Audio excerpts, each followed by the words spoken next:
Je l'avais mis dans ma Bible et je voulais prêcher ça, puis je l'ai ramassé, j'ai dit non. Il y a eu une réunion à faire. Alors il y en a qu'une, donc il faut ramasser ça. La grâce.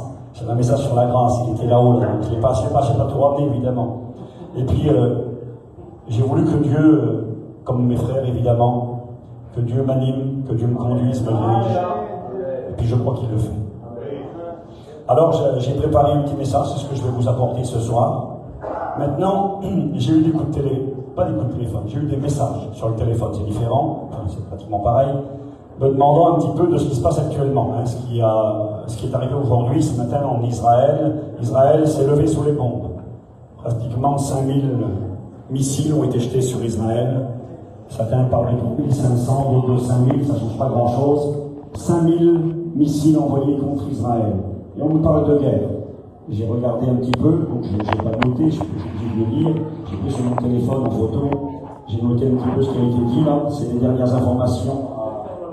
À 9h-10 ce soir, Israël déclare la guerre au Hamas, après des attaques sans précédent qui ont fait 200 morts et plus de 1000 blessés. Lors de son attaque surprise, le Hamas a tiré des milliers de roquettes, infiltré des terroristes en territoire israélien et capturé des dizaines d'Israéliens. Israël a été attaqué tôt samedi matin, donc ce matin, lors d'une offensive surprise et spectaculaire par le groupe terroriste Hamas, qui a tiré plus de 3500 roquettes, infiltré des terroristes en territoire israélien, capturé un nombre indéterminé de civils, des femmes, des enfants. Cette éruption de violence a déjà fait plus de 200 morts et 1100 blessés du côté israélien. Le responsable d'Israël en parlait, nous sommes en guerre. Il ne s'agit pas d'une simple opération ou d'un cycle de violence, mais bien plus, il s'agit d'une guerre. Le Premier ministre Benjamin Netanyahu a dit nous sommes en guerre et nous la gagnerons. Les hostilités ont commencé avant 6h30 par un déluge de roquettes tirées sur la bande de front de l'Est. Donc il est question de ça, l'actualité. On n'en écoute pas beaucoup parler, on est en Espagne, certains ont été se promener, d'autres ont été se baigner, à faire des achats. Quand on va rentrer chez nous, il y a mis les informations, la télé, c'est ce qu'on écoutera parler dans les jours qui viennent. Donc, est-ce que je comptais vous parler de cela? Je ne savais pas qu'il y aurait cette guerre là, mais il y a une semaine en arrière. Alors on le dit parfois, je ne suis pas prophète, je comprends comment on le dit. Isaac le dit souvent. Je ne suis pas un prophète, mais néanmoins, je crois qu'il peut y avoir des prophètes, ça ne me dérange pas. Il y a le ministère prophétique, les gens sensibles à l'esprit. Là, fait partie de ces hommes très sensibles à l'esprit qui parfois révèlent des choses parce que le Saint-Esprit les anime, mais je bénis Dieu. Moi, ça ne me dérange pas. C'est pas parce qu'on a un ministère différent qu'on est plus grand ou plus petit. On a une fonction différente et c'est vrai. Mais il y a 2 semaines, une semaine en arrière, je faisais la réunion chez les Espagnols. Le frère Mike était là avec sa femme. Et puis, donc, il peut attester ce que je lis ce soir, évidemment. Je prêchais sur la dernière génération. La Bible parle-t-elle d'une dernière génération, c'est-à-dire en rapport avec le retour de Jésus-Christ? Et si la Bible parle d'une dernière génération, la réponse est oui. Sommes-nous cette dernière génération? Vous savez, depuis que Jésus est parti au ciel dans la gloire, bien des chrétiens et des chrétiennes ont cru être la dernière génération. Et puis je pourrais dire ce soir que quasiment tous les chrétiens qui ont vécu depuis 2000 ans ont cru être la dernière génération. Des événements sont...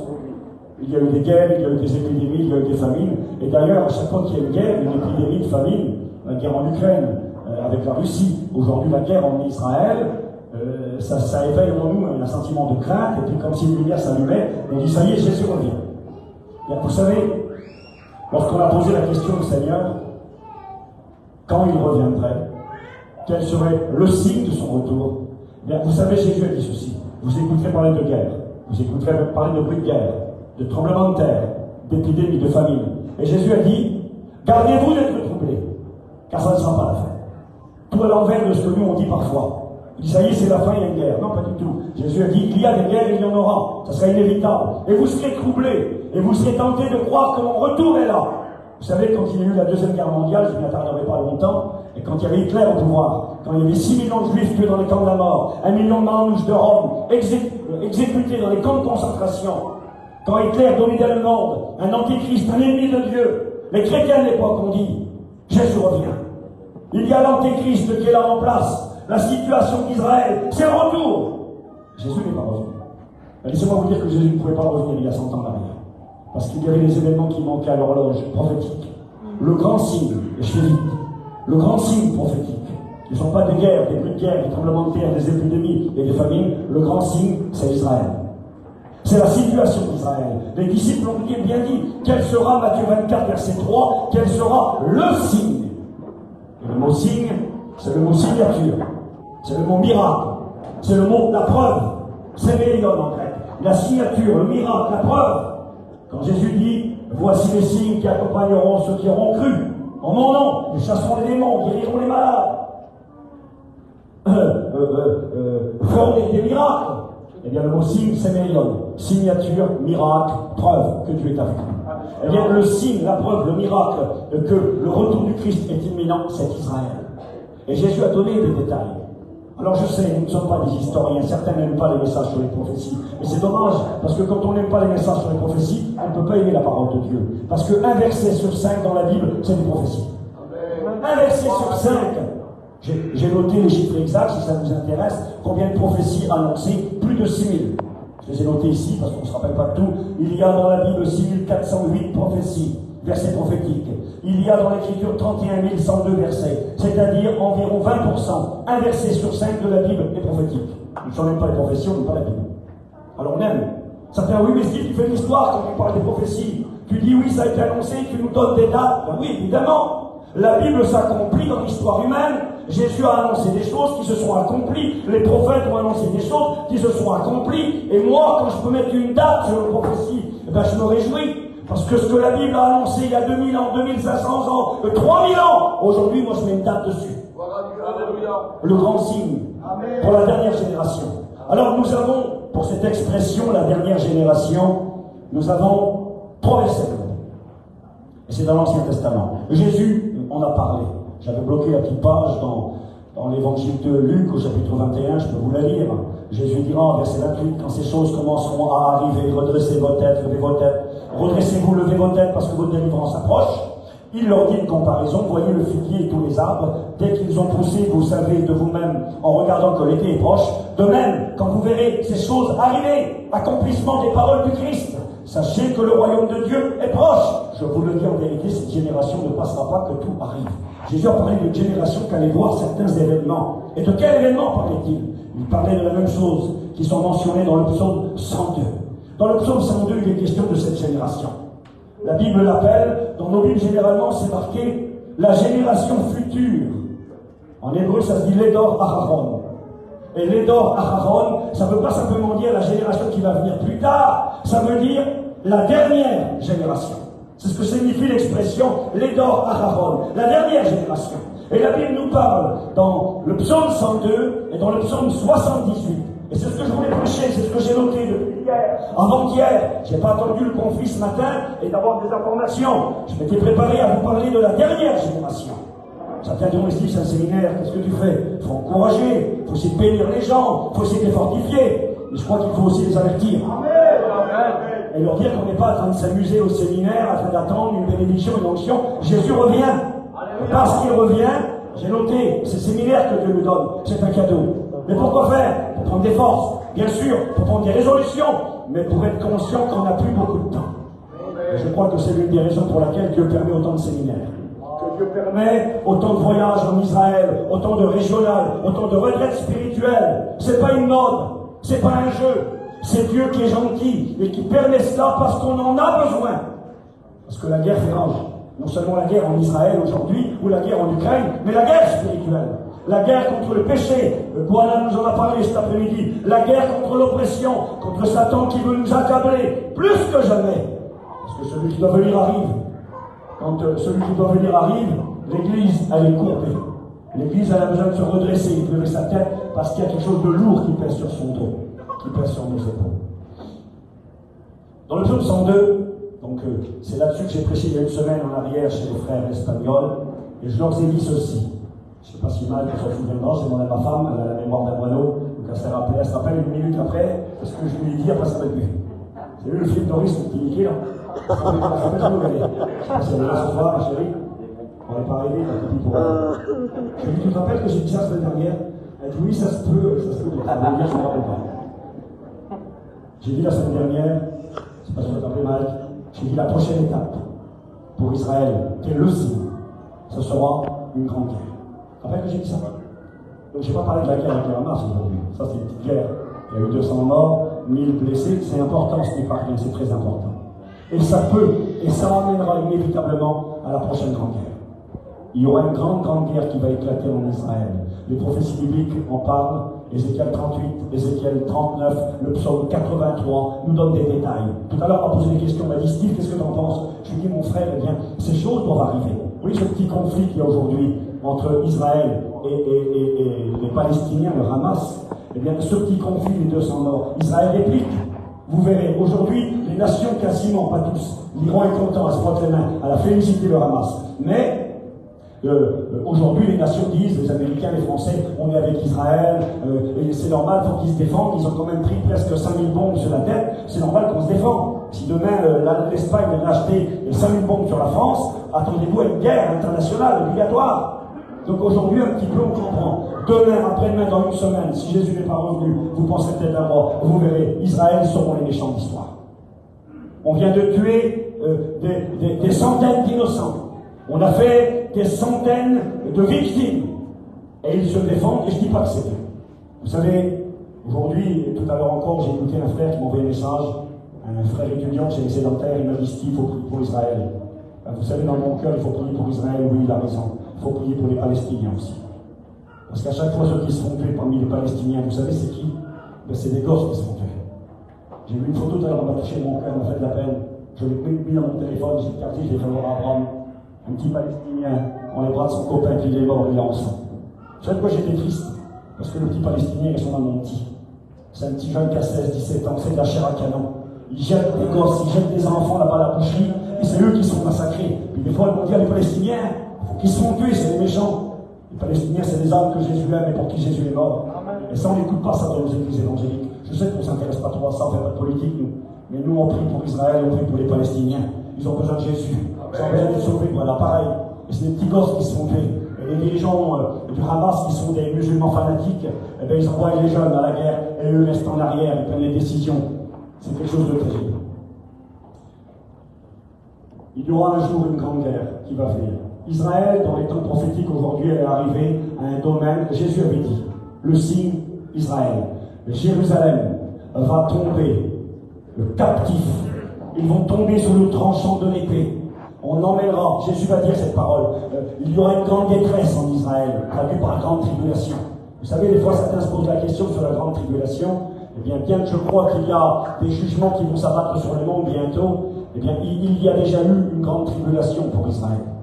Israël a connu la grande détresse en l'an 70, lorsque les Romains sont venus et ont détruit la ville. Il est écrit qu'une femme a tué son bébé et a mangé son petit bébé, tellement que le désespoir était grand. Jésus avait dit malheur aux femmes qui seront enceintes et à celles qui allaiteront dans ces jours-là, car ce seront des jours de détresse pour l'accomplissement de ce qui est écrit. Vous tomberez sous le tranchant de l'épée, vous serez emmenés captifs parmi les nations, jusqu'à ce que le temps des nations soit accompli, et Jérusalem redeviendra la propriété des Juifs. Jésus avait annoncé que Israël allait être détruit, que le peuple allait être dispersé dans le monde entier, et qu'un jour viendrait où Israël reviendrait chez eux. Ça paraît rien de dire comme ça.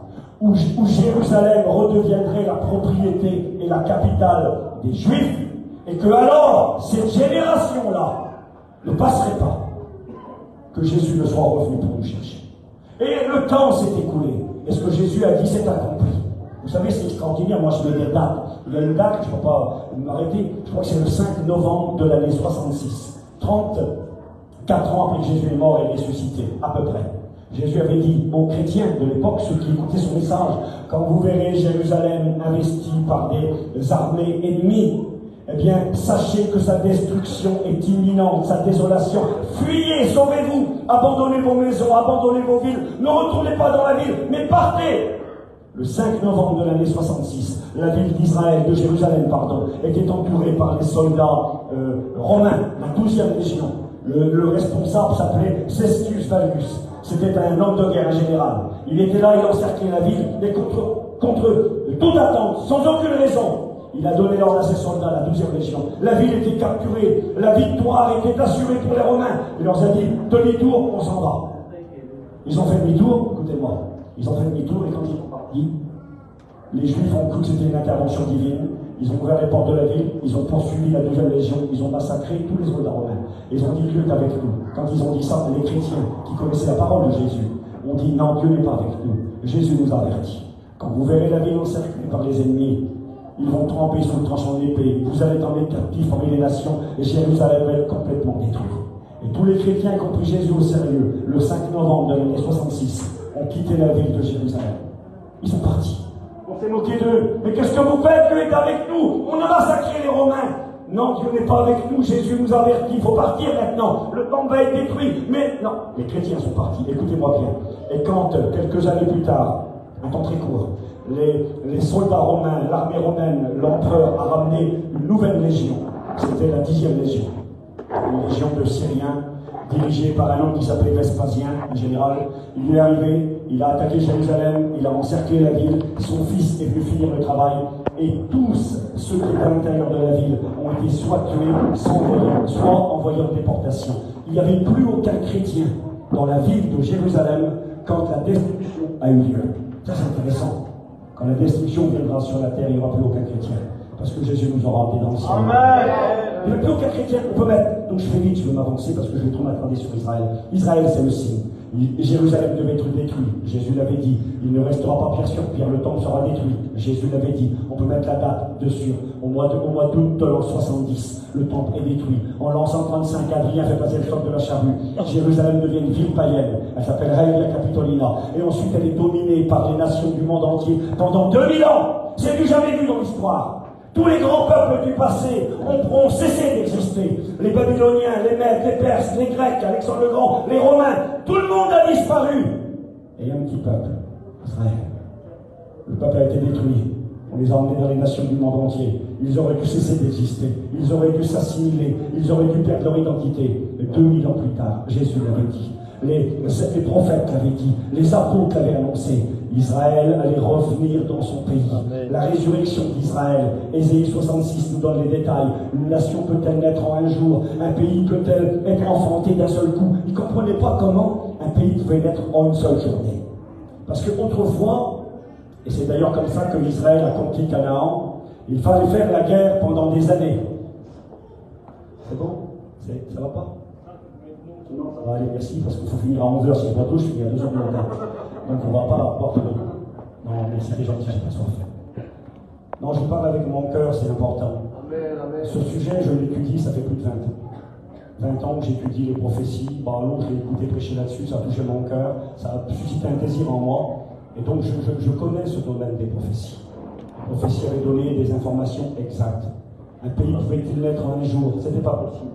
Il fallait faire la guerre pendant des années. Quand Israël a pris possession de Canaan, ils ont fait la guerre pendant des années avant de conquérir le pays. Et après, ils ont été propriétaires des lieux. Mais Isaïe le prophète voit quelque chose d'étrange. Il voit une nation qui naît en une seule journée et il voit que les combats viennent après. Ça n'existait pas. Il ne connaissait pas l'ONU. Il ne savait pas qu'en 1947, au mois de novembre, après la Deuxième Guerre mondiale, à New York, l'ONU avait voté la création du pays d'Israël. Je pourrais vous donner des détails là-dessus, je les ai étudiés. Et puis c'était ce qui est arrivé. En une journée sur le papier, Israël était né. Le 15 mai 1948, il a fallu faire la guerre d'indépendance. Ils ont fait la guerre après être nés. Ils ont fait la guerre et le pays, c'était un miracle. Il y avait 600 000 juifs en Israël contre 60 millions de population hostile, population arabe, musulmane autour. Il y avait au nord le Liban, il y avait la Syrie à droite, il y avait la Jordanie, encore un peu plus bas. En dessous, il y avait l'Égypte. Et 60 millions de populations qui font la guerre à un petit peuple de 600 000 hommes. Le combat était perdu d'avance. À l'époque, les hôtels et les journalistes du monde entier ont réservé les hôtels à Jérusalem pour 3 jours. Quand on leur posait la question, pourquoi juste 3 jours, ils répondaient pourquoi? Parce que dans 3 jours, Israël n'existera plus. 600 000 hommes mal armés contre 60 millions d'individus, 1 contre 100, le combat est perdu d'avance. Mais Dieu avait dit, ils reviendront dans leur pays. C'est marqué dans Isaïe 6, les précisions de l'écriture. S'il en reste 1 sur 10, ils reviendront. Il y avait 600 000 juifs en Israël en 1948. 6 millions, le micro déconne vraiment beaucoup. Il n'y a pas un autre, non? Attends, il va te donner. Il y avait 6 millions de juifs qui ont été dans les camps de la mort. 6 millions, soyez avec moi. 6 millions qui sont tués, 600 000 de retour dans le pays. Ça fait 1 sur 10. Il y a 2700 ans en arrière, le prophète Ésaïe avait donné les détails et les informations. C'est quoi qui va pas?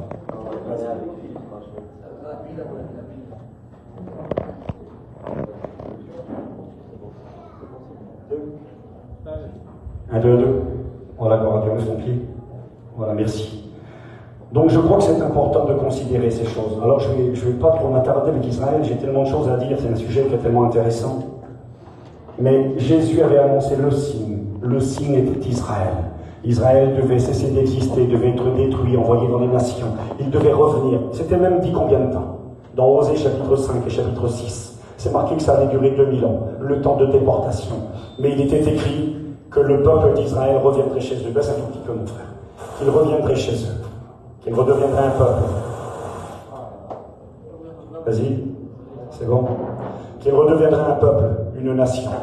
Et puis les gens ont oublié. Cette prophétie, on n'y croyait plus. Et parce que Jésus n'est pas un menteur et parce que la Bible est la vérité, ça s'est accompli. Soyez avec moi littéralement. Israël est redevenu un pays. Ils sont retournés chez eux en 1900. Ça a commencé avant en réalité. Je n'ai pas le temps de donner d'explication. En 1948, ils redevenaient un pays. En 1967, une guerre éclate entre Israël et les populations arabes autour. Cette fois-ci, ils vont augmenter. Ils sont 1 million. Et les populations hostiles sont 100 millions. 1 contre 100 millions. La guerre éclate, le combat semble perdu. Et en 6 jours, contre toute attente, Israël récupère la vieille ville de Jérusalem. Et ça, c'était une grande prophétie. Jésus avait dit, Jérusalem sera foulée aux pieds par les nations. Ça veut dire que Jérusalem appartiendra à toutes sortes de peuples. Il y a eu les Turcs qui ont dominé, il y a eu les Ottomans, il y a eu toutes sortes de peuples qui ont régné sur Israël. Les Anglais ont dominé Israël à partir de 1917. Il y a eu toutes sortes de peuples, comme Jésus l'avait dit.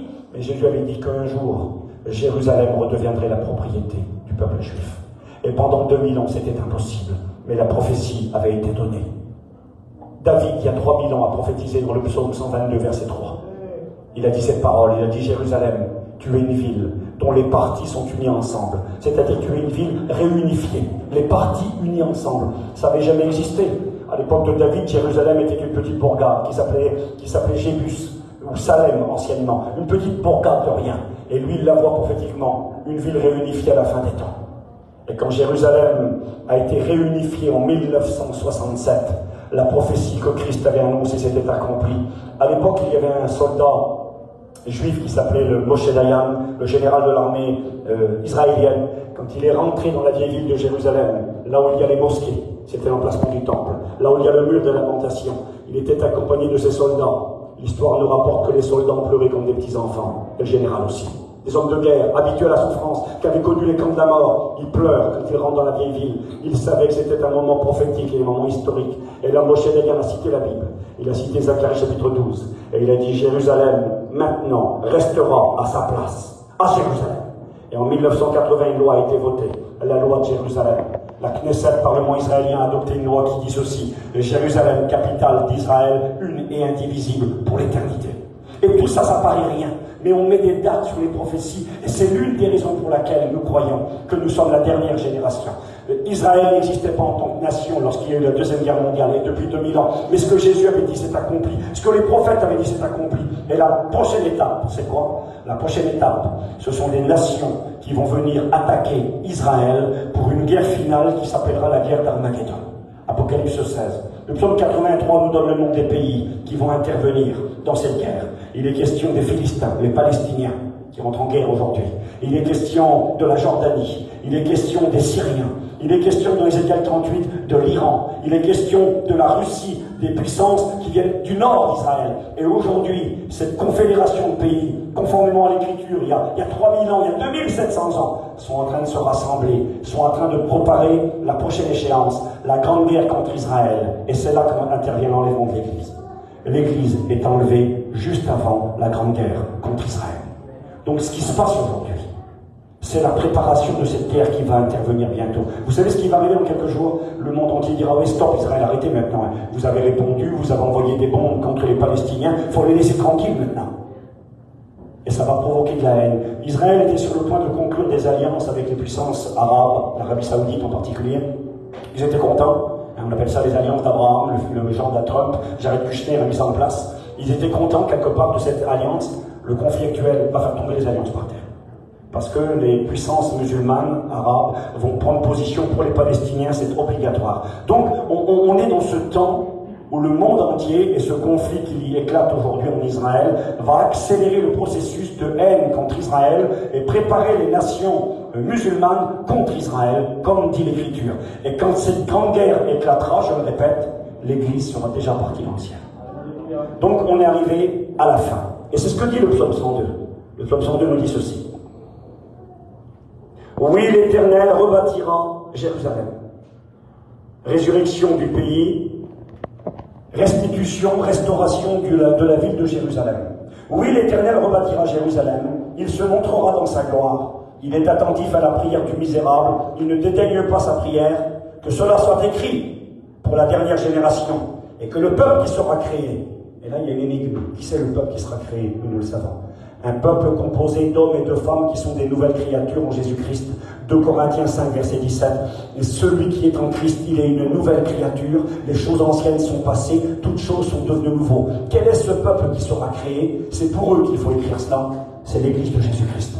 Constituée d'hommes et de femmes qui vont être des nouvelles créatures en Jésus. C'est écrit, oui, l'Éternel rebâtira Jérusalem, et il se montrera dans sa gloire. Retour du Christ sur la terre, pour sauver Israël lors de la guerre finale. C'est vers là que va le monde. Que cela soit écrit pour la dernière génération et que le peuple qui sera créé célèbre l'Éternel. Si vous lisez le psaume 102, on n'a pas le temps de le faire, je vous invite à faire chez vous. Vous allez vous rendre compte que lorsque Israël va ressusciter et que Jérusalem va redevenir la capitale, selon les dires de la prophétie, la dernière génération, Israël sera le peuple qui aura vécu un temps de grande souffrance. Et dans le psaume 102 est décrit les camps de concentration. Il y a 3000 ans derrière, les camps de la mort sont décrits. Prière d'un misérable, d'un malheureux. Je suis seul comme un oiseau sur un toit. Il dit, ma chair s'attache à mes os, mes jours s'évanouissent en fumée. Je suis comme un tison qu'on arrache du feu. Un tison, c'est un bout de braise. Ils sont en train d'annoncer les fours crématoires où les Juifs allaient finir brûlés. Les jours terminent en fumée, brûlés, qui sortaient par la fumée des camps de la mort. Je suis allé quelquefois dans un camp de concentration d'Allemagne d'extermination. On n'a eu qu'un. En France, il y a eu des camps de concentration. Beaucoup ici ont eu leurs grands-parents, mon papa ont été dans le camp de Montreuil-Bellay, camp de concentration, où on mettait les mains en louche, les Sinti, les Roms. Mais les camps d'extermination en France, il n'y en a eu qu'un seul. Il se trouve là-bas à Natzwiller, à côté de Strasbourg. Et puis là-bas, il y a un camp où il y a eu un fort crématoire. Les gaz ont été utilisés, le gaz Zyklon, pour exterminer les gens. Donc ils ne savent pas, le gaz Zyklon qui faisait mourir les gens dans les camps de la mort a été utilisé la première fois pour essai sur des Roms, sur des enfants Roms. Ils ont essayé pour voir si ça marchait, et après ils l'ont généralisé sur tous les Juifs et sur tous les Gitans. Donc en France, il y a eu un seul camp. Et dans ce camp là-bas, quand tu arrivais au Struthof de Natzwiller, eh bien, le général du camp disait ceci, quand tu arrivais à l'intérieur du camp, il y avait des barbelés tout autour, il existe aujourd'hui. Il disait, vous rentrez par là, il montrait la porte barbelée. Il disait, vous rentrez par là, vous sortirez par en bas là-bas. Et en bas, il y avait un fort crématoire où on brûlait les gens. J'ai vu des photos de petites filles roms qu'on faisait venir des camps de Dachau, de Ravensbrück, qu'on les ramenait en France pour leur injecter des maladies, pour voir comment ça allait évoluer. Et quand les petits enfants mouraient, on ouvrait leur corps, on examinait leur corps. C'était des choses abominables qu'il y a eu dans ces camps-là. Eh bien, la Bible nous donne les détails des camps de la mort, dans le psaume 102. Elle nous parle des gens qui sont maigres, qui n'ont pas mangé, qui finissent en fumée, qui sont comme des tisans. Quand un rabbin a lu cela après la guerre, il a dit ça, c'est les camps de concentration. Et dans le psaume 38, il est écrit ceci, le peuple échappé au tranchant de l'épée. Il est même question d'un mot qui est utilisé par les Juifs, le mot Shoah. Shoah, ça veut dire la grande épreuve, ça veut dire la tempête, la tourmente. Ça veut dire, c'est le mot qui a été utilisé pour les 6 millions de Juifs tués dans les camps de la mort. Ce mot, il est dans la Bible. Et donc, juste pour vous dire, Israël, c'est le grand signe. Israël était ce qui était annoncé. Sa destruction, sa restauration à la fin des temps, sa résurrection, Jérusalem qui redevient capitale, comme Jésus l'avait dit. Et aujourd'hui, nous, on peut dire, ces signes sont accomplis. Et c'est la raison pour laquelle nous avons l'assurance que nous sommes la dernière génération. Je n'ai pas le temps de m'y attarder, donc j'avance. Donc le conflit aujourd'hui va accélérer les choses pour aller vers la guerre finale contre Israël. Ça veut dire que l'Église peut partir n'importe quand. Maintenant, voici ce que le Seigneur m'a dit de vous dire et sur quoi je voudrais insister ce soir. Je regarde l'heure, il est 10 heures. Dans le psaume 78, il est aussi question de la dernière génération. Et on va le lire ensemble. Il en est question au verset 4. Donc je vous lis le psaume 78. Il a 3000 ans le psaume, 3000 ans. Mon peuple, écoute mes instructions. Prête l'oreille aux paroles de ma bouche. J'ouvre la bouche par des sentences. Je publie la sagesse depuis les temps anciens. Ce que nous avons entendu, ce que nous savons, ce que nos pères nous ont raconté. Nous ne le cacherons point à nos enfants, mais nous le dirons à la dernière génération. Et nous parlerons des louanges de l'Éternel. Et il continue, il parle de la dernière génération. Il a établi un témoignage en Jacob. Il a mis une loi en Israël. Il a ordonné à nos pères, une deuxième fois, à nos pères, de l'enseigner à leurs enfants pour qu'elle soit connue par la dernière génération. Et j'aimerais vous parler de ce psaume 78 et vous dire de quoi il parle. Si le psaume 102 qui parle de la dernière génération parle d'Israël, qui est le grand signe qui nous permet de savoir à quelle heure nous sommes à l'horloge de Dieu et d'avoir l'assurance que le retour du Christ est imminent, moi je le confesse et je le crois. Mes professeurs me l'ont enseigné, la Bible me le confirme, nous sommes la dernière génération.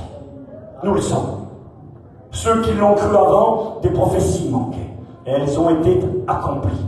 Je disais ça la semaine dernière et je vous le dis à vous, vous pourrez vivre une prophétie dans vos mains. Ésaïe chapitre 27 nous donne une information très précise par rapport à la résurrection d'Israël. Il dit ceci, il dit Israël enverra ses fruits dans le monde entier. Une prophétie qui annonce, pour que Israël envoie des fruits dans le monde entier, il fallait que Israël redevienne un peuple.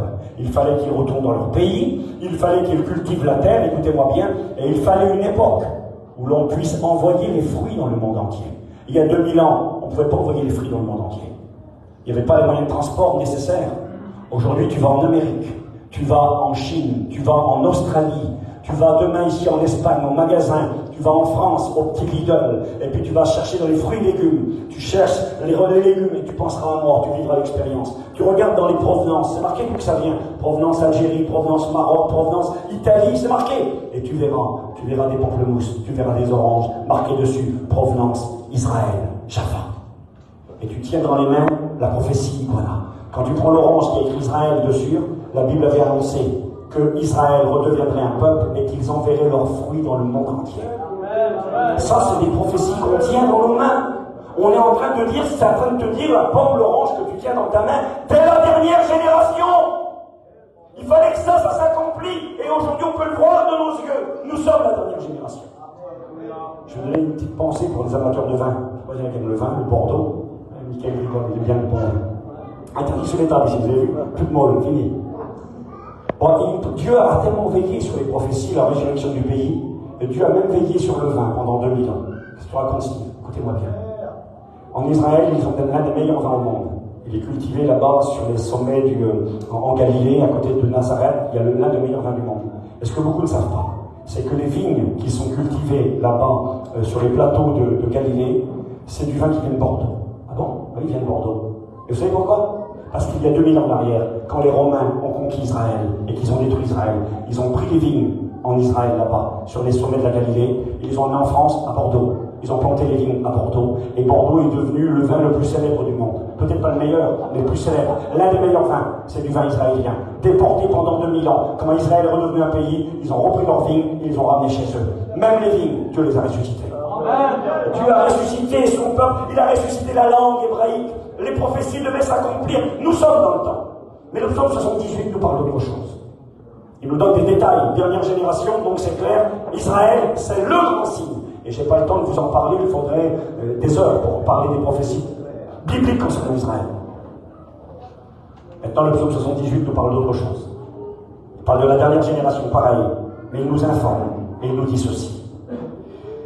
Dans ce psaume, j'ai pas envie de le lire en entier parce qu'il est très long. Il a, je sais plus moi, qu'à 71, combien? Il a, je vais vous donner le chiffre, il a 72 versets. Donc si je vous les lis, il va falloir du temps. De quoi parle ce psaume? Eh bien là, il ne parle pas d'Israël à la fin des temps. Il ne parle pas de la résurrection du pays d'Israël. Non, il parle d'Israël au commencement. Il parle d'Israël quand Israël est devenu une nation. Quand Israël est devenu un peuple. À partir de quand sont-ils devenus une nation? Lorsqu'ils ont quitté le pays d'Égypte. Israël, quand ils sont rentrés au pays d'Égypte, ils n'étaient pas une nation.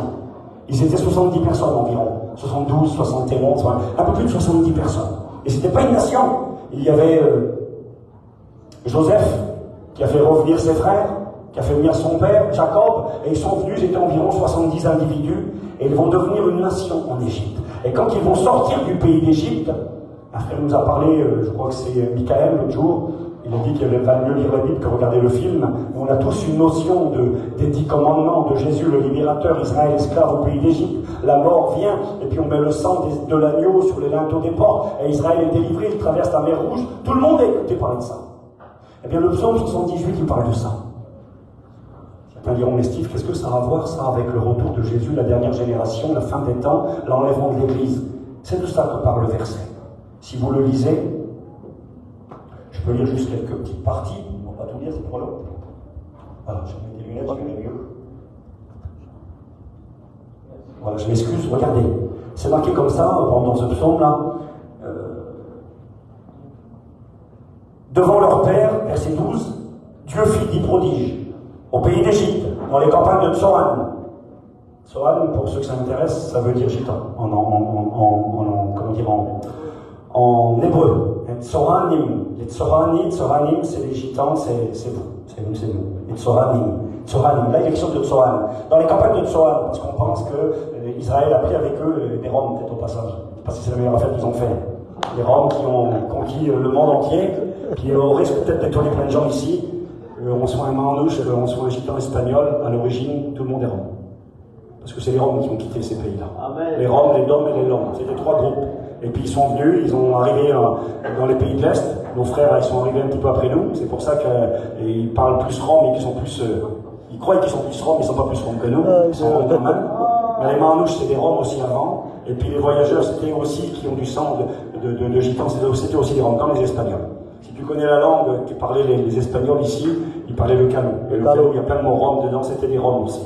C'est ça, oui. Les Roms ont quitté l'Inde il y a 1000 ans en arrière, on va faire un cours sur les Roms, et on pense qu'ils étaient peut-être soit une tribu perdue, c'est possible, mais on a aussi cette hypothèse qu'ils étaient le groupe d'Égyptiens qui ont accompagné Israël quand ils ont quitté l'Égypte et qui ont fait plein de problèmes à Israël en route. C'est pas étonnant, ça doit être nous. Bon, allez, j'avance, je ferme la parenthèse. Je continue. Il est écrit ceci. Au pays d'Égypte, dans les campagnes de Tsoran, Dieu fendit la mer. Il ouvrit un passage. Il fit dresser les eaux comme une muraille. Il les conduisit le jour par la nuée, toute la nuit dans un feu éclatant. Il fendit le rocher dans le désert. Il leur donna à boire. Du rocher sortirent les sources d'eau. Et puis, il est question de la délivrance d'Israël. Mais Steve, qu'est-ce que ça va avec nous? Écoutez-moi bien. Soyez-moi quelques minutes. Ils ont quitté le pays d'Égypte. Ils étaient 600 000 hommes adultes de plus de 20 ans. 600 000. C'est par rapport à ce chiffre que l'on pense qu'il y avait environ 3 millions de juifs. 600 000 femmes, 1 200 000, au moins 2 enfants, peut-être plus. On arrive à un chiffre comme 3 millions, peut-être plus. D'accord. Alors ils quittent toute cette multitude de pays d'Égypte par la puissance de Dieu. Les 10 plaies d'Égypte, la mer qui s'ouvre, l'eau qui tombe du rocher, le pain qui tombe du ciel. Dieu leur donne de la viande, c'est marqué partout dans le psaume 78. Mais le but de Dieu, c'était pas de les amener dans le désert, le peuple. C'était de les amener dans Canaan, le pays promis. De leur donner un commandement, de marcher au milieu d'eux et de les amener dans le pays promis. Et là, ils vont arriver aux portes du pays promis. C'est-à-dire, c'est le moment d'obtenir Canaan. C'est le moment d'obtenir la grande promesse. Dieu avait dit, je vous ferai sortir du pays d'Égypte et je vous emmènerai dans un pays où coule le lait et le miel. Ils sont arrivés à destination. Il envoie 12 espions pour explorer le pays, pour rendre des comptes, pour leur montrer que c'est vrai. Vous savez, quand Jésus donne, il donne pas en moitié, il donne du beau et du grand. Et quand ils reviennent, les 12 espions disent, le pays là, il est exceptionnel. Il est d'une beauté, il y a du lait qui coule, il y a du miel. Il y avait du miel qui coulait littéralement des arbres. Parce qu'aujourd'hui, on sait qu'en Israël, il y a les dattiers, les fameux palmiers dattiers, qui font couler du miel des arbres. Et tu peux aujourd'hui acheter du miel en Israël pour ceux qui y vont, qui coulent de l'arbre du dattier. Donc il y avait ce pays d'abondance, c'était plus le désert. Et quand ils arrivent aux portes de la promesse, on est ensemble. Le moment est arrivé, les prophéties s'accomplissent. Quand ils reviennent, les 12 espions, il y en a 2 qui disent le pays est terrible, les 10 autres disent la même chose, mais il y en a 2 qui vont dire on y va dans le pays, Dieu nous le donne. Il y en a 10 qui ont dit on ne peut pas y aller. Si on y va, on va se faire massacrer. Il y a des géants là-bas, on est à leurs yeux comme des sauterelles, ils vont nous tuer. Et c'est marqué que 10 hommes vont décourager tout le peuple. Vous êtes avec moi. Et à ce moment-là, que va faire le peuple d'Israël?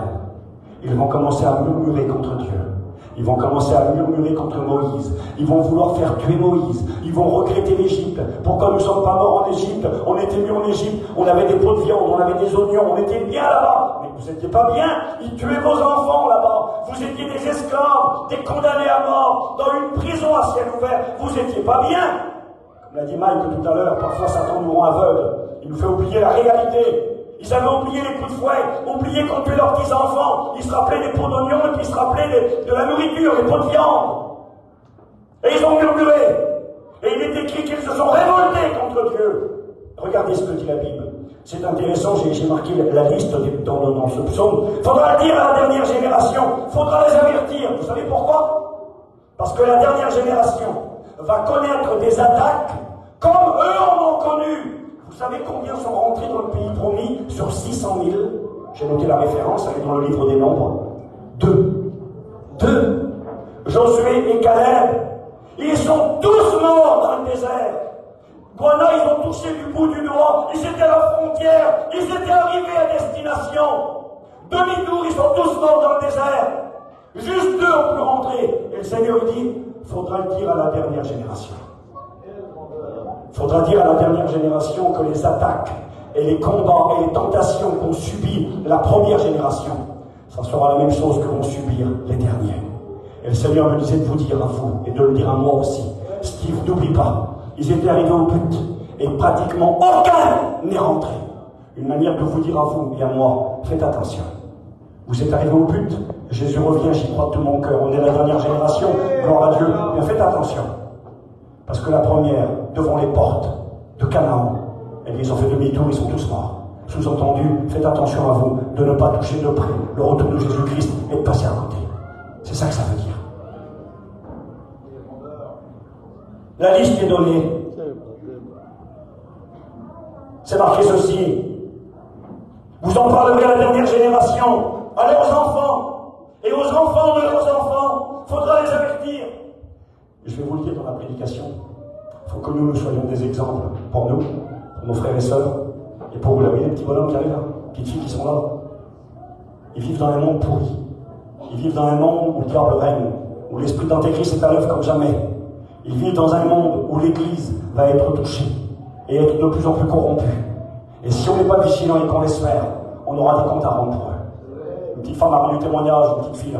Elle disait qu'elle ne voulait plus rester dans sa position rétrograde. Elle a dit à son homme, c'est plus possible. Parce que nos petits, il y a quelque chose de terrible qui pèse sur eux à cause de nous. Que Dieu soit béni. Écoutez ce qu'il dit d'eux. Je ne vais pas vous la lire, la liste. Vous savez pourquoi? Parce qu'elle est trop longue.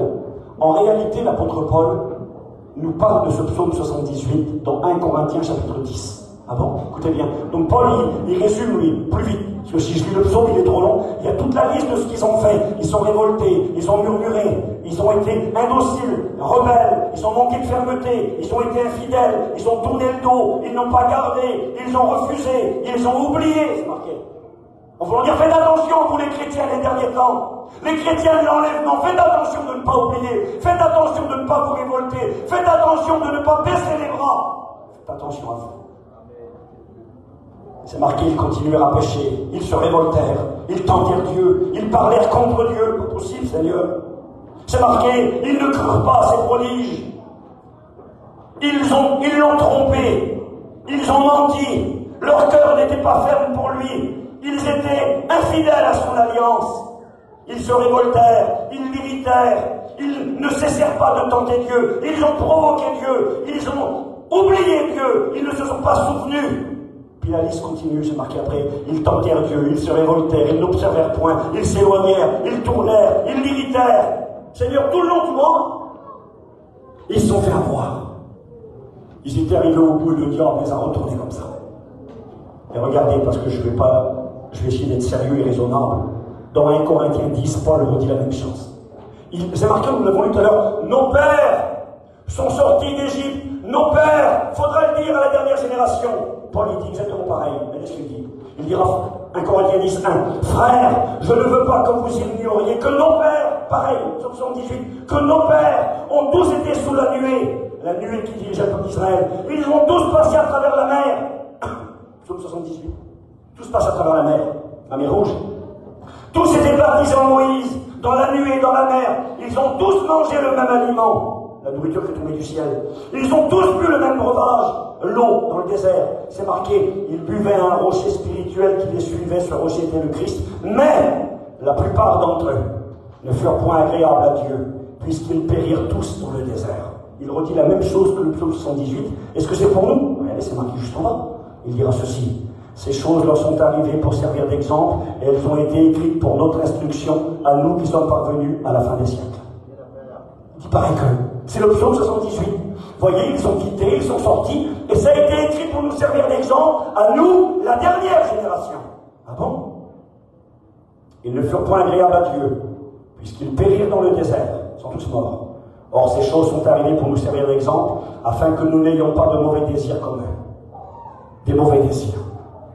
Le Seigneur m'a dit de vous dire ça, puis il me l'a dit à moi. J'ai écouté ça tout à l'heure. Vous voyez, j'ai plein de notes, je ne vais pas vous les lire. Je vais être gentil, Michael, j'ai pas envie qu'il se fasse virer, ils n'ont plus de séminaire. Alors on va être sérieux. J'ai marqué ceci, ils n'étaient pas agréables. Ils déplaisaient au Seigneur, ils ont déçu le Seigneur. Je te pose la question, non, sincère. Je ne fais pas de cinéma, vous le savez. Entre toi et Dieu, est-ce que tu crois vraiment que ta vie est agréable à Dieu ce soir? Tu ne me réponds pas, moi. Ne fais pas lever de main, on ne lève rien. C'est Dieu qui te parle, c'est Saint-Esprit qui te parle. Est-ce que tu crois que ta vie est agréable à Dieu? Hébreux 11, verset 5. Il est écrit, c'est par la foi que Enoch fut enlevé dans le ciel, parce qu'avant son témoignage, avant son enlèvement, il avait reçu le témoignage qu'il était agréable à Dieu. Est-ce que tu crois que ta vie, réponds-moi pas, dans ton cœur, le Saint-Esprit te le montre.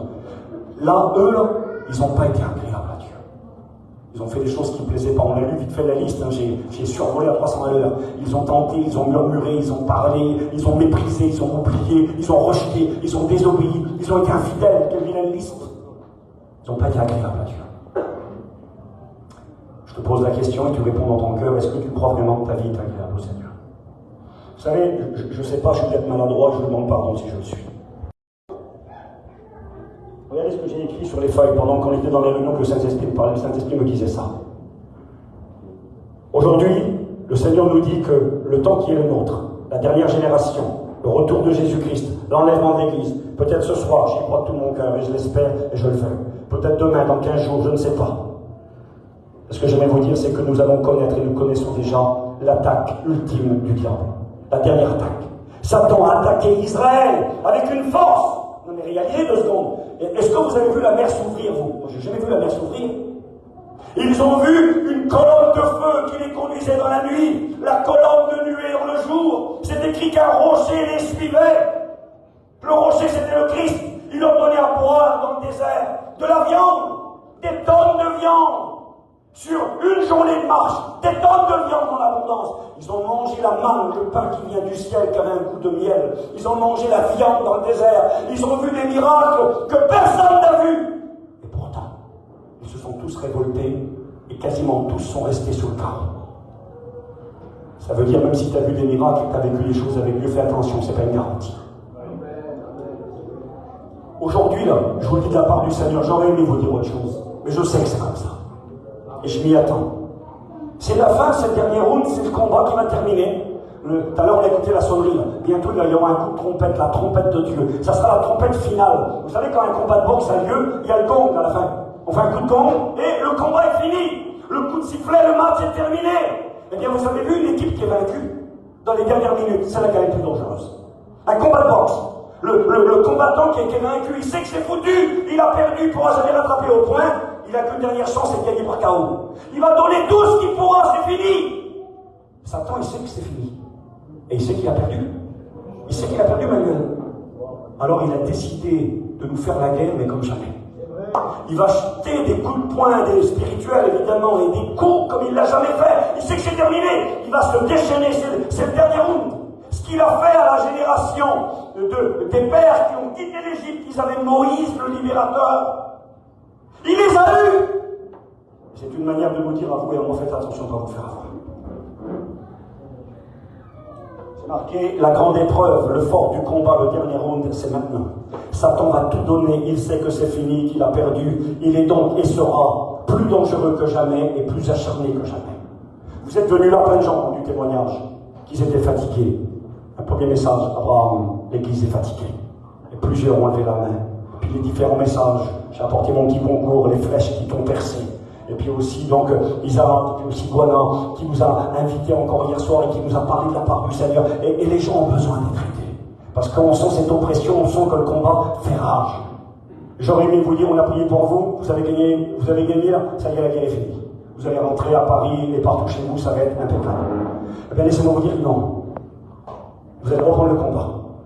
Et le combat, ben, laissez-moi vous dire que ça ne va pas être de la rigolade, ça ne va pas être... C'est qui a dit ça? Mon copain, il a parlé de la petite maison dans la prairie. Comment tout le monde l'a vu l'autre jour, hein?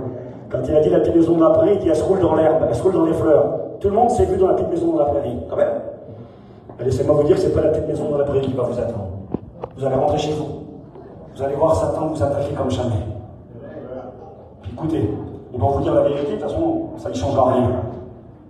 J'ai marqué Dieu permet beaucoup de séminaires, de voyages spirituels, de retraites ou autres. Pourquoi? Non, c'est pas une mode, mais c'est un moyen que Dieu accorde à son Église, car les temps sont et seront de plus en plus cruels. Il nous l'a rappelé, notre frère Isaac, de Timothée 3 premiers. Les derniers jours seront difficiles, cruels, bestiales, féroces. Nous en avons besoin, profitons-en au maximum. Vous devez le savoir et en prendre conscience. Ça n'a jamais été facile d'être chrétien pendant 2000 ans, c'est vrai. C'est Pierre qui dira, 1 Pierre 4,12.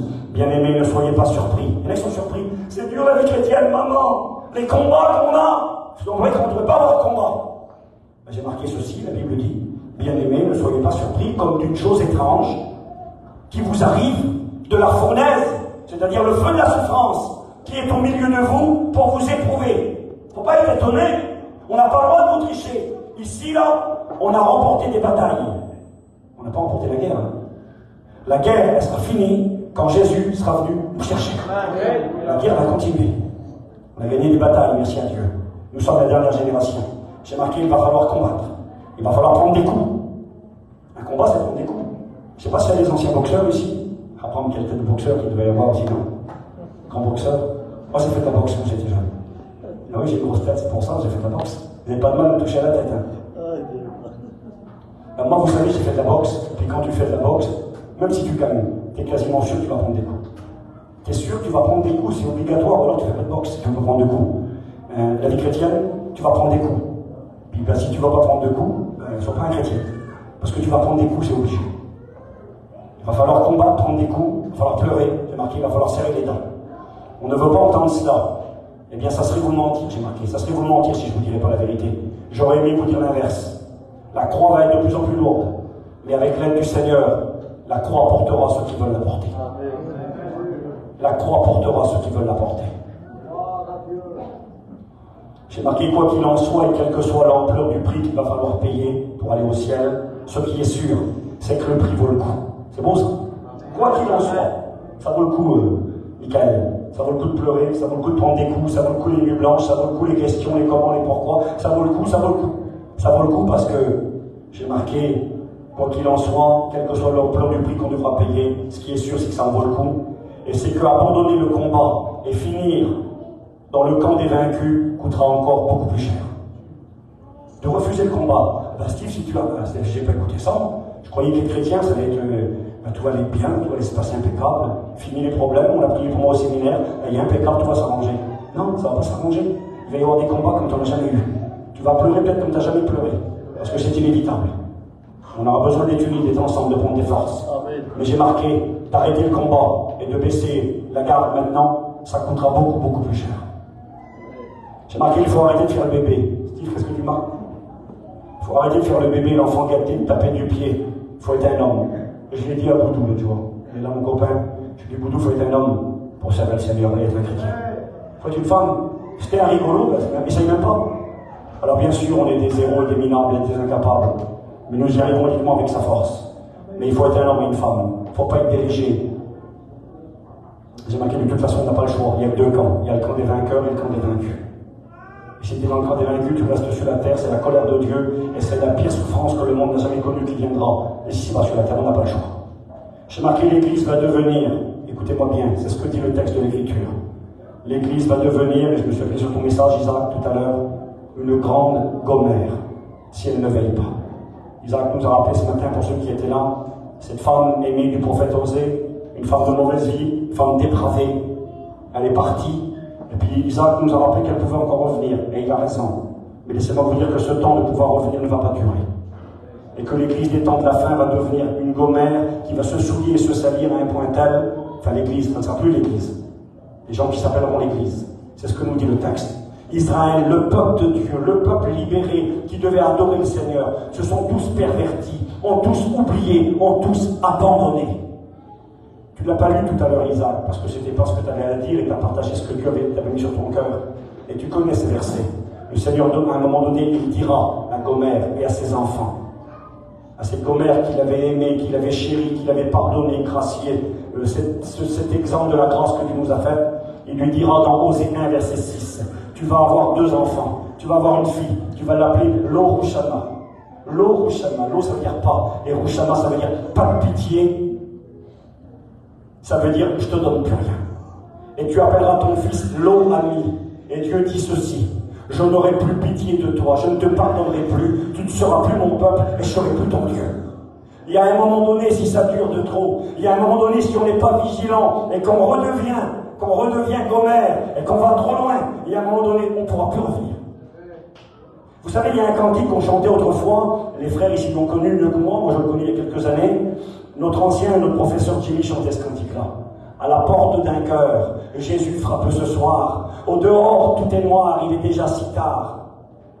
Et puis le cantique, à un moment donné, il dit aussi, il est des seuils, hélas, c'est-à-dire des entrées de porte, où Jésus ne va plus. Pas possible. Il chantait ça le vieux il y a 50 ans en arrière. Il est des seuils, hélas, où Jésus ne va plus, des cœurs à tout jamais, glacés, fermés, perdus, pour n'avoir pas ouvert à l'appel de sa voix quand c'était la dernière fois. Le séminaire, ça peut être la dernière fois pour quelques-uns. Des gens qui sont venus ici avec une vie qui n'est pas conforme, qui n'est pas agréable, et c'est pas un tribunal, c'est un hôpital. On ne condamne personne, on ne rejette personne, mais on doit vous dire la vérité. On ne peut pas se moquer de Dieu indéfiniment. On ne peut pas mépriser la grâce indéfiniment. Je m'excuse, l'expression elle n'est pas belle, mais on la comprend. On ne peut pas cracher dans la main de Dieu. Dieu te dit, je t'aime, je te tends la main, je veux te sauver. T'es un tordu, t'es un 0-0, tu m'as sali, tu m'as abandonné. Viens, je t'attends. Et toi, tu dis, moi, j'ai pas envie, je suis pas décidé. On verra quand j'aurai le temps. C'est marqué dans Hébreux, chapitre 4, verset 1er. Craignez qu'aucun de vous ne paraisse être venu trop tard. On peut être venu trop tard. Alors faites attention. J'avance. J'ai noté ceci, ce que Dieu m'a dit de vous dire. Le séminaire peut être des victoires, la fin d'une bataille pour certains, mais ce qui est sûr, la guerre n'est pas encore finie. Elle va durer et elle va s'intensifier jusqu'au coup de trompette final. On ne peut vous promettre la facilité, je ne peux pas vous le faire moi. La pente douce, ça serait faux. Je préférerais aussi moi. Vous savez, ces gens qui disent, eh ben, si c'est comme ça, ben moi je laisse tomber. Tu veux laisser tomber? Non, mais tu ne sais pas ce que tu racontes. Sérieux? Quelqu'un qui dit, bah, si c'est comme ça, alors, ben moi, je voulais pas écouter ça au séminaire, je voulais écouter que tout va aller bien, on va sortir, tralala, tralala, tout va marcher impeccable. Ben ça marche pas, ça, c'est pas vrai. Tu vas prendre des coups, tu vas pleurer, faut que tu sois un homme, faut que tu dises, j'ai pas le choix d'une femme, je vais combattre avec la force que Dieu va me donner, j'ai compris maintenant, c'est pas facile ce qui m'attend. Si le peuple d'Israël ont tous tombé à terre, eh bien je dois faire attention parce que Satan va se déchaîner contre moi. J'ai marqué l'attaque ultime. Ah oui, j'ai marqué pour ceux qui disent, ah ben si c'est comme ça, ben moi je vais laisser tomber. Ou alors qui disent, ah ben moi j'ai pas envie. Ou moi ça me plaît pas, ça me fait pas plaisir. Ben, j'ai marqué, être un chrétien, c'est pas simplement avoir envie ou ça me faire plaisir, c'est une question de vie et de mort, et une question de vie et de mort éternelle. Et quand c'est une question de vie et de mort, même que ça ne fait pas plaisir, ben tu le fais. L'attaque ultime de l'ennemi, le tentateur, va tenter et reproduire ce qu'il a fait contre Israël aux portes de Canaan. Ça a marché la première fois, il espère que ça marchera aussi contre nous. Regardez, je lis ceci. Ils ne furent point agréables, dira l'apôtre Paul. Es-tu agréable? Ils eurent de mauvais désirs. C'est marqué comme ça, je lis pour vous la Bible. Or, ces choses sont arrivées pour nous servir d'exemple, afin qu'on n'ait pas de mauvais désirs comme eux. Ne devenez point idolâtres. Dieu m'a parlé. Je regarde l'heure. Dieu m'a parlé très fort, je vous demande encore 15-20 minutes. Amen. Sur l'idolâtrie. Un idolâtre, c'est quelqu'un qui prend une statue, qui se met devant et qui prie la statue. Il prie Saint-Joseph, Sainte-Marie, Saint-Matthieu, il prie Bouddha, Krishna, il prie ce que vous voulez. Et nous, on va dire, Steve, voilà, on est tranquille. Voilà, nous, on ne va pas se mettre à genoux pour des statues, on n'est pas si bête que ça. Ben, une idole, c'est pas forcément une statue. Dieu m'a parlé, il m'a dit ça. L'idolâtrie, j'ai marqué, qui est ton Dieu? Écoute bien ce soir. Pendant 15-20 minutes, c'est très important. Qui est ton Dieu? Pour qui vis-tu? De qui parles-tu? Ta discussion dans ton quotidien. De qui parles-tu? Qui remplit ton cœur, ton âme et tes pensées? C'est marqué dans Deutéronome 6, verset 5. Tu aimeras le Seigneur ton Dieu de tout ton cœur, de toute ton âme, de toute ta force et de toute ta pensée. Qui aimes-tu comme ça? Que pourrais-tu répondre? Un jour, Mamadzi à la convention a dit ça. Il a dit, si tu veux savoir ton degré de spiritualité, quelle place a Dieu dans ton cœur, à la fin de la journée, fais le bilan des discussions que tu as eues dans la journée. Tu verras si tu as parlé de Jésus, si tu as parlé de Dieu, si tu as parlé de la Bible, ou si tu as parlé du nouveau camion, si tu as parlé du nouveau produit pour laver un toit, si tu as parlé de comment on vend je sais pas moi, des appareils, comment on vend un tapis. Tu vas voir. Et quand tu fais le bilan de ta journée, de ta semaine, tu verras qui est ton Dieu. Celui de qui tu parles, celui qui occupe tes pensées, celui à qui tu penses quand tu te lèves le matin, celui à qui tu penses quand tu vas te coucher le soir. Ça a été dit l'autre jour, on se couche avec le Bon Coin pour voir s'il y a une affaire à faire. On se lève le matin, on regarde le Bon Coin, on passe son temps pour essayer de... Ce qui nous intéresse, s'il vous plaît. J'ai marqué quel est ton Dieu. Il est marqué qu'il ne faut pas être comme Israël qui fut idolâtre. Ils ont fait un veau d'or. Vous vous rappelez de ça? Moïse est monté sur la montagne. Juste quelques minutes, j'ai fini, s'il vous plaît. Et quand Moïse est descendu, ils étaient là prosternés devant un veau d'or, ils l'avaient appelé l'Éternel. Voici l'Éternel qui nous a délivrés du pays d'Égypte, un veau d'or. Et qu'est-ce qu'ils ont fait? Ils se sont levés, c'est marqué, manger. D'ailleurs, Paul le dira. Ne devenez point idolâtres comme quelques-uns d'eux, qui, selon ce qu'il est écrit, le peuple s'assit pour manger, pour boire, faire la fête. Puis ils se levèrent pour se divertir. Le divertissement. Pour s'amuser, j'ai regardé, ça veut dire pour rigoler, pour faire la fête. Aujourd'hui, on veut rigoler, on veut passer du bon temps, on veut se divertir, même à la réunion, on veut se divertir. Ah, je vais l'écouter, lui, j'aime bien, ça passe bien, c'est bien, voilà. Tu ne dis pas c'est bon, tu ne dis pas il parle à mon cœur, il me dit la vérité, il m'exhorte, il m'apporte la parole de Dieu. Non, il semblerait qu'aujourd'hui, les pasteurs, il faut que ce soit des gars d'El-Malais. Ils apprennent ça vers les gars. Ils ont des écoles de pasteurs et ils apprennent à bien prêcher. Il faut être cool, moderne, savoir dire une petite blague, faire passer aux gens une bonne petite soirée, un bon petit moment, un one-man show. J'ai le micro et je fais rigoler tout le monde. Je suis gars d'El-Malais, et puis je fais rigoler. Jimmy disait, notre professeur, il disait un prédicateur, c'est joyeux. On n'est pas des tombes, c'est joyeux, mais c'est sérieux. Amen. Et il disait dans les réunions, vous n'êtes pas appelés à les faire rigoler, vous êtes appelés à les faire pleurer. Pleurer sur leurs péchés, sur leur misère, pour qu'ils se repentent, se convertissent et abandonnent les mauvaises choses. On n'est pas des gars d'El-Malais. On ne vient pas à la réunion pour passer une bonne soirée. J'ai marqué ça, moi, sur les réunions d'aujourd'hui, que les gens, ils aiment bien. Regardez, les réunions qu'on aime bien. J'ai fait un message, j'ai marqué, donc ça ne nous intéresse pas, sur les réunions d'aujourd'hui. Je regarde si je vois, si je ne vois pas, ben c'est pas grave, j'en parlerai pas. Ici, non. Peut-être là, les réunions d'aujourd'hui. Ah voilà, les réunions modernes. J'ai marqué beaucoup de bruit. On aime bien le bruit. Il n'est pas mou le pasteur, il ne prêche pas calme, lui. C'est vrai, des fois il y a des réunions qui sont un peu endormantes. Mais si le pasteur il dit la vérité, même que ça t'endort, c'est pas parce qu'il crie au secours que c'est plus béni. Moi j'ai rien contre ceux qui crient. Je parle fort et trop fort aussi. Alors j'ai rien contre ceux qui crient. Je crois qu'on crie tous fort, nous, qu'on prêche là. Et c'est pas parce qu'on crie fort qu'on a plus d'autorité. On l'a compris. On aime le bruit, on aime les shows, les spectacles. Dans le monde chrétien, on aime le théâtre, on veut du divertissement. On aime les super pasteurs. Moi, je veux pas être un super pasteur, je veux être un pasteur tout simple. Amen. En vérité, c'est vrai. Vous savez que Guana, il va me confirmer, il est plus vieux que moi, puis il fait des missions depuis plus longtemps que moi, depuis bien longtemps. Des fois, le peuple voudrait nous pousser à devenir des super pasteurs, voilà. Il faudrait qu'on devienne des pasteurs qui... Il est là, ça va chauffer. Qu'est-ce qui va chauffer? Parce qu'il crie, parce que... Non. Pas besoin de faire chauffer les gens, on n'est pas des chauffeurs de salle, on est des serviteurs de Dieu. Amen. On ne veut pas devenir des super pasteurs, que les gens nous courent après, on veut qu'à travers nous, les gens courent après Jésus. Amen. Parce que si les gens courent après nous, ben on a loupé le but et puis on est malheureux, nous. C'est vrai, Michael, quand Joël est avec nous, t'as vu, c'est lui ou lui. Moi, je ne veux pas devenir un super pasteur. Je veux simplement être un petit pasteur fidèle et qui fait ce que Dieu lui demande de faire. Mais des fois, on peut avoir la tentation. On veut bien faire pour plaire aux gens. Parce qu'on est poussé, le peuple nous y pousse des fois. J'ai marqué les super chanteurs. Il y a quelques garçons qui se débrouillent, quelques petites sœurs aussi, merci à Dieu. Vous savez, on a vite fait de se prendre la grosse tête dans les églises. On croit qu'on est Mike Brandt ou Elvis Presley parce qu'on chante un cantique. Non, t'es pas Mike Brandt, Elvis Presley. Dans le monde, tu n'auras jamais fait carrière. C'est un estrade facile, l'église. Hein. C'est facile de venir et de chanter mieux que les autres. Il n'y a pas de grands chanteurs parmi nous. Mais voilà, même s'il y a des chanteurs qui se démarquent, merci Seigneur. Mais un grand chanteur, c'est quoi? C'est un chanteur qui chante pour Dieu avec simplicité et qui bénit l'église. Et le grand chanteur qui à la fin tout le monde l'applaudit, ben, il a loupé le but aussi celui-là. J'ai marqué des grands chanteurs qui ne chantent pas forcément pour Dieu, Et puis s'il chante pas pour Dieu, on dit c'est pas grave, il chante bien. Mais j'ai marqué non. Vaut mieux faire chanter celui qui chante moins bien s'il est spirituel, et celui qui se prend pour Elvis Presley et qui chante et puis qui n'est pas trop conforme, eh bien il restera assis sur sa chaise. On n'a pas besoin d'une belle soirée spéciale avec des chanteurs spéciaux, on a besoin des chanteurs qui chantent pour Dieu, des pasteurs qui prêchent pour le Seigneur, et Dieu nous bénira. J'ai marqué, on a besoin de ces réunions où on écoute le vrai évangile. Je ne dis pas qu'on ne prêche pas le vrai évangile, non. Je crois que nous prêchons le vrai évangile. Mais le vrai évangile, il parle de péché. Il a parlé de péché, il a eu raison à 3000%. Ah, le peuple n'aime pas ça, c'est lourd le péché. L'évangile sans le mot péché n'est pas l'évangile. Une réunion d'évangélisation où le mot péché n'est pas cité, où le mot repentance n'est pas cité, n'est pas une réunion d'évangélisation. Vous savez, quand, comment il s'appelle, Timothée, il dit, Paul dira à Timothée, fais l'œuvre d'un évangéliste. Souffre! Il souffre pas un évangéliste. Il parle de Jésus qui est mort à la croix, qui sauve tout le monde, qui aime tout le monde. On y parle du péché. Il dit au pécheur, tu dois te repentir, tu dois abandonner ta vie passée, tu dois abandonner ta vie qui n'est pas conforme, tu dois délaisser. Jésus te lavera, te purifiera, tu dois te convertir. On n'aime pas ces mots-là, à se convertir, changer de direction. Tu dois te convertir. Si tu ne te convertis pas, tu n'iras pas au ciel. Convertissez-vous pour que vos péchés soient effacés, dira la parole de Dieu. J'ai marqué les réunions de prière sont abandonnées, désertées, évitées. 1 heure de chant, autant de prédication. Je parle pour moi, je prêche trop long. C'est l'église du divertissement parfois, où l'on vient passer un bon moment. Je suis allé à l'église avec un homme du monde, j'ai trouvé le monde. Je suis allé dans le monde, j'ai trouvé l'église.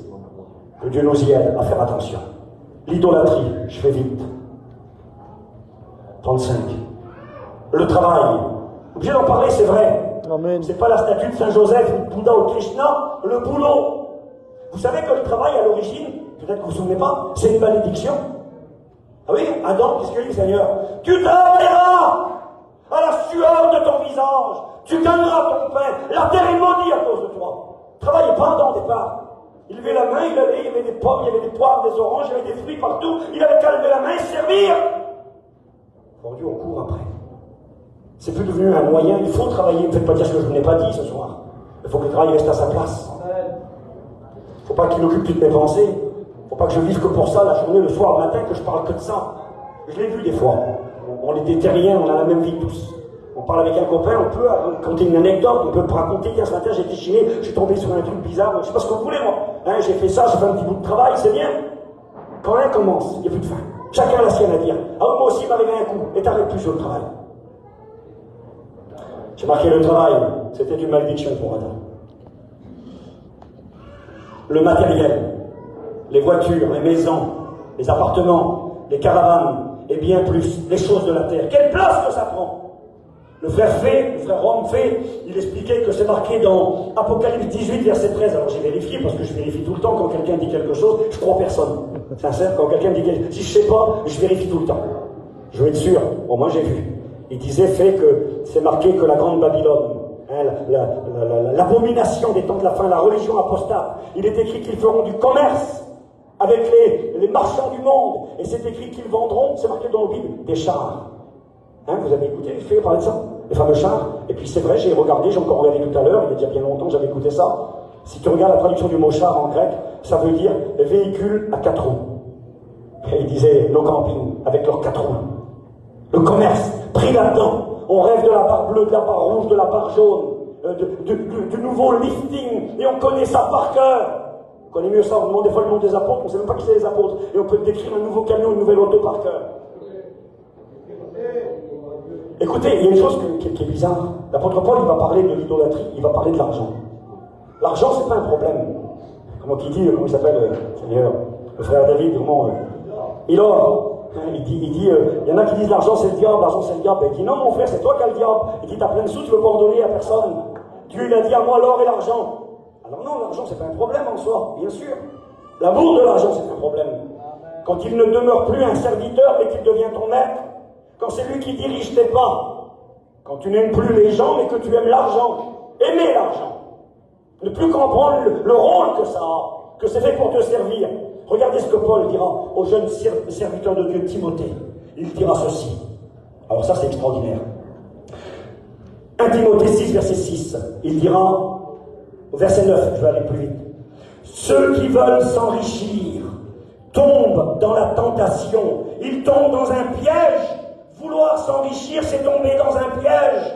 Il tombe dans le piège et dans beaucoup de désirs insensés et pernicieux qui plongent les hommes dans la ruine et la perdition. Aimer l'argent, c'est tomber dans un piège, tomber dans la ruine, tomber dans la perdition, car l'amour de l'argent est une racine de tous les maux, et quelques-uns en étant possédés, comme un démon, je m'excuse, se sont égarés, loin de la foi, se sont jetés dans bien des tourments. Pour toi, homme de Dieu, mets ton nom ce soir, fuis ces choses. Vous savez ce que ça veut dire, fuir? Alors, j'ai arrêté de Guana, je ne peux pas le faire. Je ne suis pas Guana. Je serais parti en courant. Mais ce matin, il a couru à fond par là. Fuir, ça veut dire partir en courant. C'est marqué qu'il faut partir en courant devant l'amour des sous. Il semblerait qu'on fait l'inverse. On court vers les sous. On ne les fuit pas, on court après. Il faut fuir. J'ai fait un message, je ne vais pas le prêcher ce soir, sur fuir. L'apôtre Paul, c'était un marathonien. Il faisait courir Paul. J'ai noté les versets un petit peu où Paul parle de courir. Quand lui, il court, il courait justement devant ces choses. Et nous courons des fois derrière. Lui, il courait devant. Hein, ces versets sont cités, je regarde si je les trouve, ce que j'ai écrit tout à l'heure. C'est ici. Ah oui, voilà, le voilà Paul, le marathonien. 1 Corinthiens 9, 26. Moi donc, je cours, non pas comme à l'aventure, pas au hasard, de peur. Écoutez pourquoi il courait, Paul. Il avait peur. Il y en a qui disent, on ne peut pas être perdu quand on est sauvé. Sauvé un jour, sauvé toujours. Paul, il va dire, moi donc je cours, pas comme au hasard, de peur d'être moi-même rejeté après avoir prêché aux autres. Il avait peur, alors il courait parce qu'il avait peur. Philippiens 3,12. Je cours pour remporter le prix. Verset 13-14. Oubliant ce qui est derrière, me portant vers l'avant, je cours vers le but pour remporter le prix. Il fallait fuir. Fuir devant l'argent. J'ai marqué Lot. Dieu a dit à Lot, fuis pour ta vie. Fuyez la grande Babylone. Joseph, il a fui. Il a fui devant cette femme. Nous connaissons l'histoire de l'Écriture. La femme de son maître, qui avait remarqué le jeune Joseph, il était beau, elle avait des mauvaises intentions, elle l'a attrapé par son vêtement, il s'est sauvé. Eh bien, tant pis, ce que penseront les gens de nous, vaut mieux être un lâche. Faut mieux fuir, faut mieux partir. On vit une époque où il faut fuir. Je dois faire vite. Travail, matériel, argent, j'ai marqué ça parce que c'est vrai. Le luxe, c'est marqué. Apocalypse 18, verset 3. Babylone et le luxe, c'est une idole. Je m'excuse. On peut avoir un habit propre, on peut faire une petite affaire, on voit une promotion, on l'achète. Mais quand tu peux plus t'habiller parce que ça vaut pas 500 € la paire de chaussures et que t'as pas la chemise qui vaut 300 €, mais c'est quoi ça? Il me faut la chemise là, sinon je vais pas à la réunion. Ah bon, tu vas pas à la réunion toi? J'ai marqué ici la mode. Ton apparence peut être une idolâtrie. Et on a, ils se prennent, je sais pas, pour des stars de télévision. En Angleterre, les frères ont pris des décisions. Ils ont pris l'interdiction parce qu'ils ont vu que ça allait trop loin. Ils ont vu que les chrétiens et les pasteurs et les étudiants, les jeunes et leurs femmes se prenaient pour des stars de films de télévision, dans leurs vêtements, dans leur façon de se présenter, dans leur façon physique.